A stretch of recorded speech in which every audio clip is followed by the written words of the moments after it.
Welcome to the final video that we are commenting on much after the last video. Very long time. Very long time.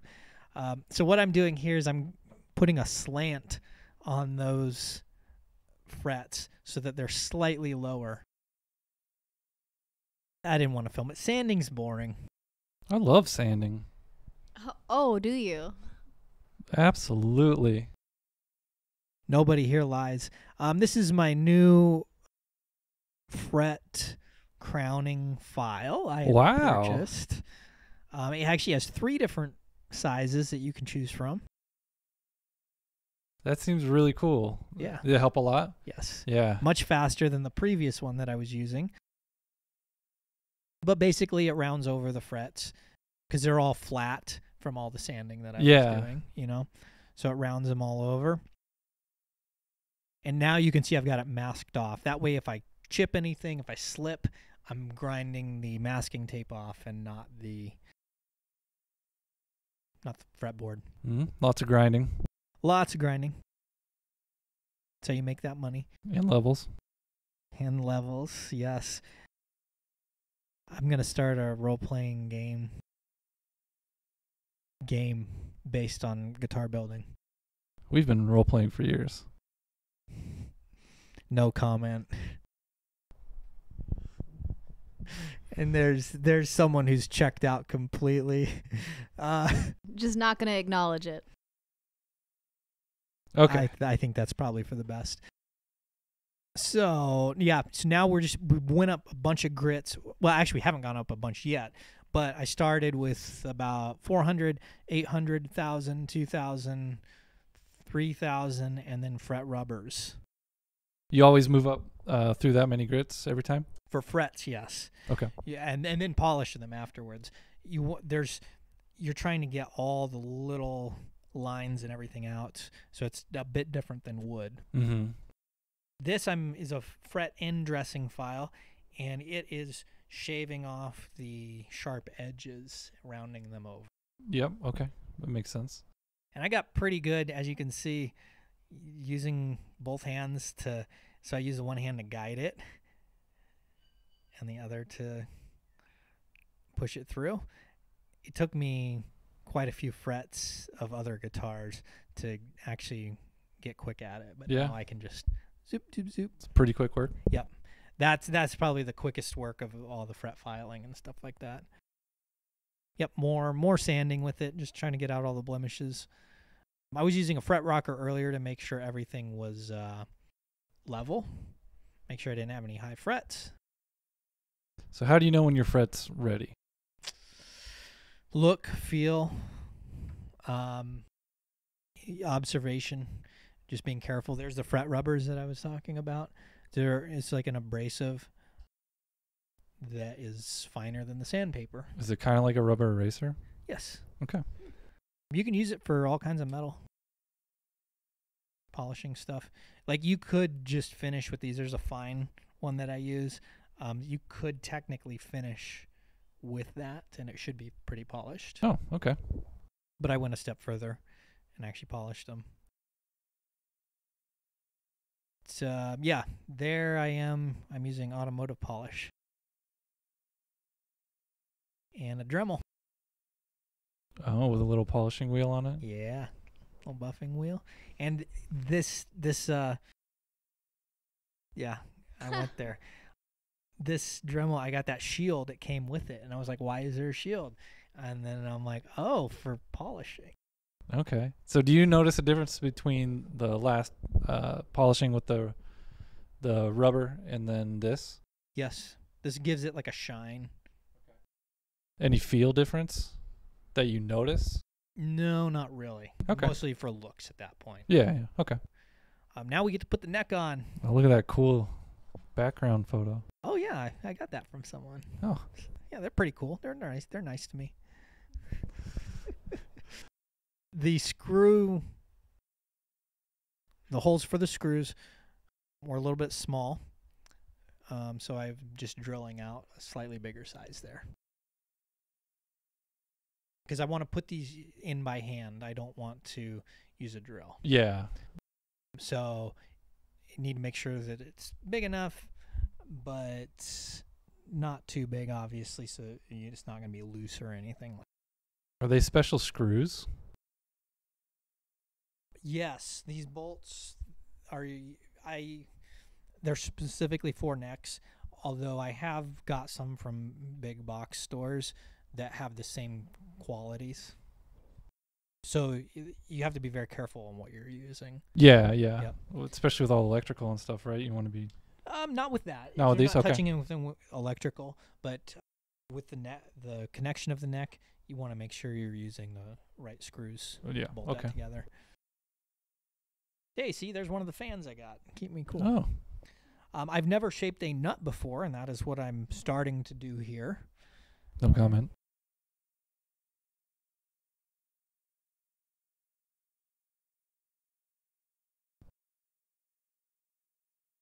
So anyways, this is a nut, and the reason I had to make it myself is because the neck was slightly different proportions than what they typically make 7-string nuts in. Okay. So I was like, well, I'll just get a blank one and make it myself. So there I am trying to shape it slowly. How was that? Time consuming, and I didn't know exactly what shape. I mean, like I know what they look like. So, but I didn't know exactly like what I was fully going for or how to get there. So it was tedious. It would take a little bit off and then kind of see what it looks like and notice, oh, whoop, I got one side down a little bit too far. So then you correct it, don't want to overcorrect. So just slowly take a little bit off, see what it looks like, take a little bit off. That sounds like how I sand. Tedious and slow. Yeah. But you like it a lot. You love sanding. Oh my, all the time. He gets all the sanding stuff from now on. As you should. If you like it, you should do it. So now I'm gluing it on right there at the end. I have not cut the slots where the strings are going. That is going to come after this. I just want to get the shape and make sure it fit properly. Mm-hmm. And then we'll do the string spacing. You fit it before gluing, right? Yeah. Okay. All that, made sure it was all good, and then glued it when I was ready. I didn't know if you like to live dangerously or what. I do like to live dangerously, just not on that. I'm living dangerously here Oh. because I clamp a bolt that needs to be cut. These are what hold the pickups and the rings, and I use a Dremel and it slips, I think, here. Yeah, So I could picture that happening. I think I went into the clamp, right? Or somewhere. I think it did. I don't know. It did on one of these. I don't know if I filmed them. Yeah, that's just grinding. There are sparks flying down towards the ground there. Okay, I was kind of surprised that we weren't seeing any. Yeah, Oh, the there, I little- saw a few there. It's a little diamond cutter. Mm-hmm. Is that a battery-powered Dremel? No, it is cord. Oh, okay. And, yep, look at it. And it was all successful, actually. A little bit of filing at the end there just to take the rough edges off. And it screwed in just like I expected. Oh, cool. On 4 times. Did that 4 times. So, yeah, you Fun. can see the pickups. They're in the rings there. Now we're testing fit and wires and all that sort of stuff. Are you able to do this on the first go, or does it take a few? Well, if I measured everything properly, it should be one and done. Okay. Pickup rings, I actually had to sand the pickup rings to widen them because the pickups were slightly wider, but they make pickup rings in a standard size. Okay. And he couldn't take the covers off of these. Yeah, I sanded them out. It worked fine. Oh, nice.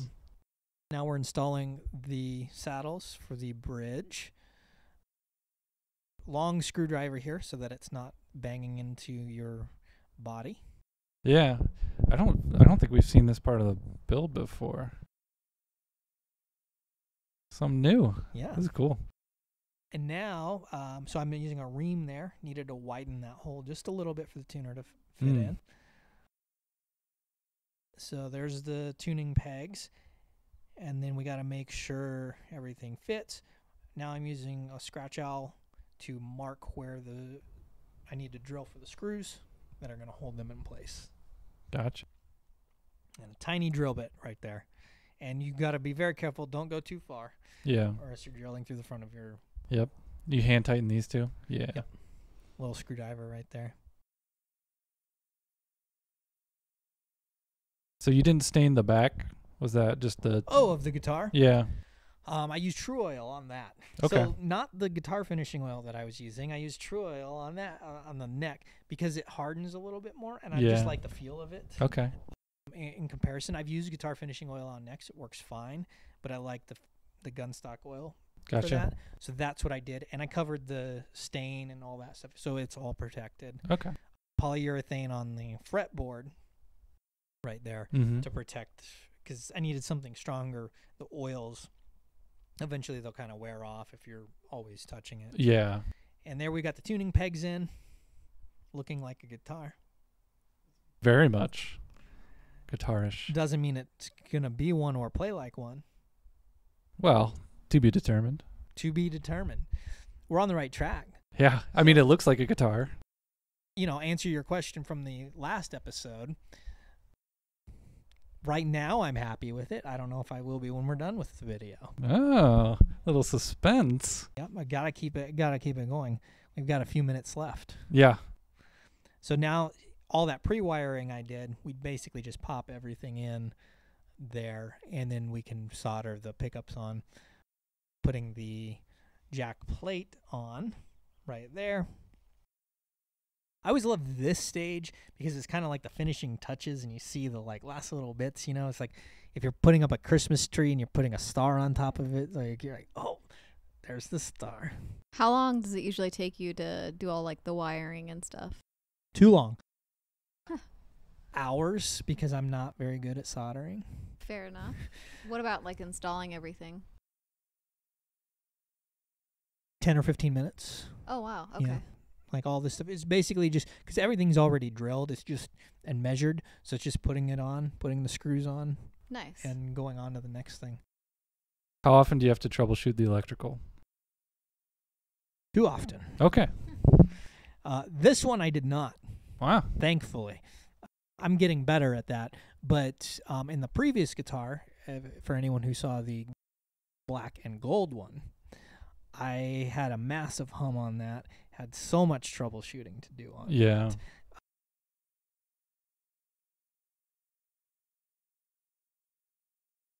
So, okay, one thing I forgot to do here. So you notice I took the pickups out. I had them in, and now they are out.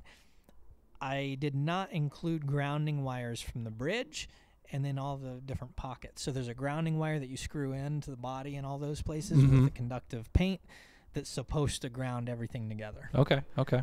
And I forgot to do that. So I had to take the bridge off, had to take everything off. See, that's where all my time goes is, okay, now I'm putting the bridge back on. We just saw this. I didn't realize there was that much electrical work that went into guitars. That was why I got into guitar building, was the electrical. And it is my least favorite thing about guitar building now. Funny how that works, huh? Yeah.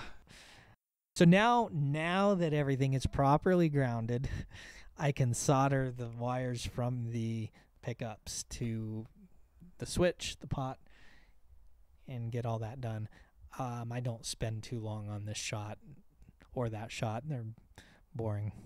But It's cool to see the soldering. Is it a lot tougher to do it in a smaller space, or are you able? Is everything kind of pulled out and then you? for me, it's hard. I have fat fingers. But I think I did a good job keeping the wires to a minimum there. Yeah. I have fat fingers and a shaky hand. So soldering is not my friend. Yeah. Makes it tough. Yeah.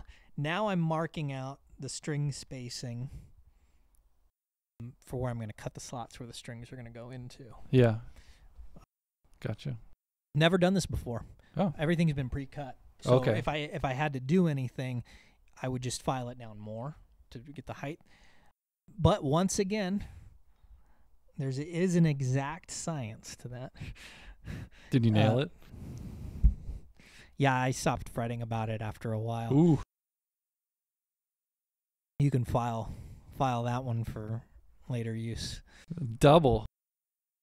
So now we're using the nut slotting files. I've used these a lot, but you had to be very careful starting them to keep it straight. Because if you already have a slot in the pre-cut ones, it follows it. You make it a little. Yeah. This I had, as you can see, I'm just like using both hands to Mhm. just guide it, and that's why I use the X-Acto knife again. Though you had that, Yep. something to at least guide it. Your starting edge. Yep. And then it's like you just got to get the angle right, because that's the neck is sloped. So it pulls the strings down over it. So you want it to just touch where the string touches. You don't really want it to touch much on the front of it. So you're angling it. Okay. Here I'm hammering in the string ferrules. So where the strings go into the guitar, there's these metal ferrules. I don't even know what else they would be that they go into. Kind of like pins or something. Yeah. They're just hollow. They got a hole in them, so the string goes through. Okay. And now you can see, Ah. so I'm stringing it through there, and it holds the string Gotcha. Okay. there. And this is always a fun thing, putting the strings on, because it's like, oh. But you never know if it's going to work. The anticipation. Yeah, like you don't know if it's going to turn on. You don't know if you did the wiring right. Well, you're supposed to. I don't. Just some guesswork at this point. Sometimes. I'm understanding it more, but it's my weakest thing in all of this. Oh, yeah. Forgot to make a control cavity plate cover. So using some plexi. Cut it out with a bandsaw. Now we're going to do a rough sand and then a hand sand to kind of get it down to size. To shape it. Yep. And then I coated that with conductive paint on the inside and then just regular paint on the outside. By the way, the paint that I use for the outside, I think I've got a shot of it. I do not like these spray cans. I've used a lot of spray cans. I like the generic. Oh, there, it fits. Oh. I wrote top on it so that I knew where the top was supposed to Oh. There you go. Because it wasn't, you did it by hand, so it's not Yeah. the same all around. Okay, I'm drilling in some holes where the screws are going to go. I have used magnets to hold these in before, but this time I'm like, I'm just going to use screws. So there's the spray can. Oh. Yeah, look at that. I had to sand that all off and then Was it an redo old it. can or just... I just bought the can. Wow. It was one of those with like the trigger, Yeah. Rust-Oleum. Oh, Oh, yeah. There was a, yep, see? Dog Friend. alert. Yeah. One of the many dogs that will sometimes wander into the workshop. Now we're talking. Okay, yeah, we want to talk about dogs at the end of this video here. All right, we got 20 seconds. Wow. That's beautiful. Thank you. I like it. Yeah. The finish, really with the stains and everything. And how did it play? After some work, played well. I'm very happy with the way it turned out. I like the look of the fretboard and everything like that. So the suspense is over. Awesome. Great job, man.